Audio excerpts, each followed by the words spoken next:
Hello, Middle 2. Today we will have move ahead Unit 2. Unit 2 is separated into two sections.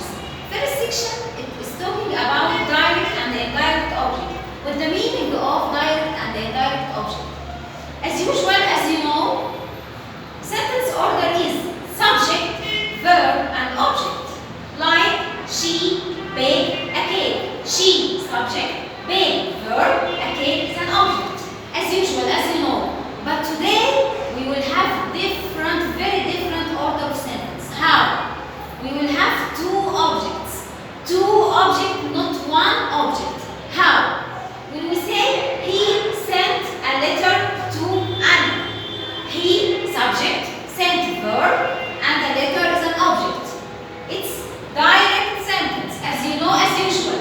But when I want to make it indirect, it will be he sent Ali a letter. Focus and see. Focus and look at the board. He, subject as usual. Sent, verb as usual. But here the object will become the second object. The first object will be Ali. It will be Ali, the first object. And letter will be the second object. And we will omit two. We will omit two. So I will repeat again. He sent a letter to Ali. It's usual sentence. It's usual sentence order. The subject, verb, and an object. But there is two Ali. We will make scissors. We will make scissors. So he, it will be he. Sent will be sent. But all the changes will be from here to the rest of the sentence. How? We will verse. We will verse a letter and Ali. Ali will be the first and the letter will be the second. And we will omit this preposition which is to. It will be he sent Ali a letter, not he sent a letter to Ali. A second example to differentiate between them. She makes tea for her mom. She, subject, makes verb, tea an object, for her mom. All this is changed. So it's direct. It's a direct sentence as usual. Sentence order as usual. When we want to make it indirect, it will be she, which will be she, makes will be makes, but here the same verse. The same verse will be between tea and her mom. Her mom will be the first object and the tea will be the second object. So, can you see? Can you see the difference? Can you see? Tea here first and the mom second, but here tea will be second and the mom first. And we will omit for her. We will omit for her. So, a very important note we have to omit for her. If we don't omit for her, it will be totally wrong. It will be totally wrong. We must omit for her to make its difference between direct and indirect. So, in conclusion, when we want to make a direct sentence as an indirect sentence, we make a verse between first object and second object. First will be second and second will be first, and we will omit any preposition between them. That's for the first part of Unit 2, direct and indirect object. Let's go to the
myself. So which means I do homework myself, which means I do this homework by my own hand, not by his or her hand. I do myself, which means I did this action. I did, not he or she. When I see I at the first, I put myself at the end. Second pronoun, which is he. When I see he, I put himself. Reflexive pronoun of he is himself. He does homework himself, not myself, not herself, which means he did this action by his own hand, not my hand or her hand. So, reflexive pronoun of he is himself. Third pronoun, she. Reflexive pronoun of she is herself. Can you notice the word self? The word self is in between I, he, and she, and it will be also in it. The word self is in between I, he, she, it. But what's difference is my, or him, or her, or it. I said that to simplify this for you. Okay? We can see self and self and self and self. But we want to know my and him and her and it.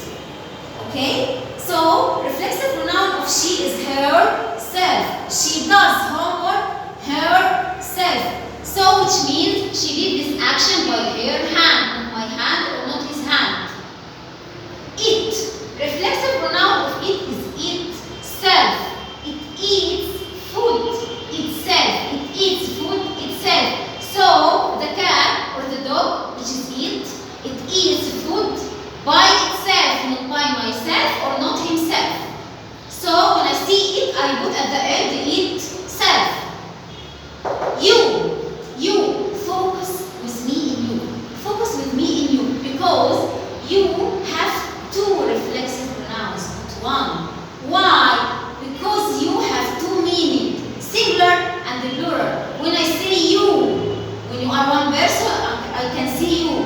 But when you are 5 or 6 or 10 or 11 person, also I can say you. So you, which means you 1 or you 100.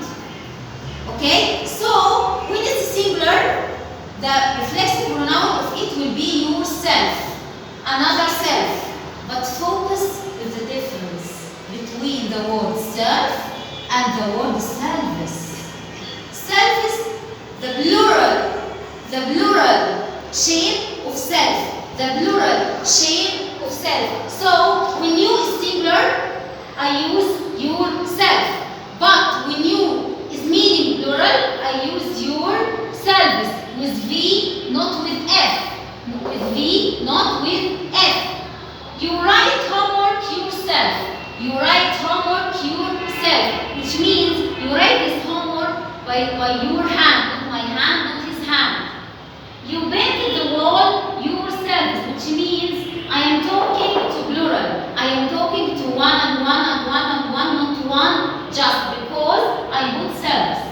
So when I say you, I must to focus. I must to focus. Plural or singular? Singular, put yourself. Plural, put yourselves. Let's move to we. The reflexive pronoun of we is ourselves. Ourselves. Can you notice? Any plural, we put selves, not self. So in you, in plural, and we and they, we use the word selves. But in he and she and it and I put just self, not selves. We wash the dishes ourselves. We wash the dishes ourselves, which means we wash the dishes by us, not by another one. When I see we, I write ourselves. They reflexive pronoun of they is themselves. Themselves. They saw the accident themselves, which means they saw by their own eyes, not my eyes, not his eyes. Okay? As usual, they, which means plural, I put self, not self. So in conclusion of reflexive pronoun, I, myself, he, himself, she, herself, it, itself, you, yourself or yourselves, and focus in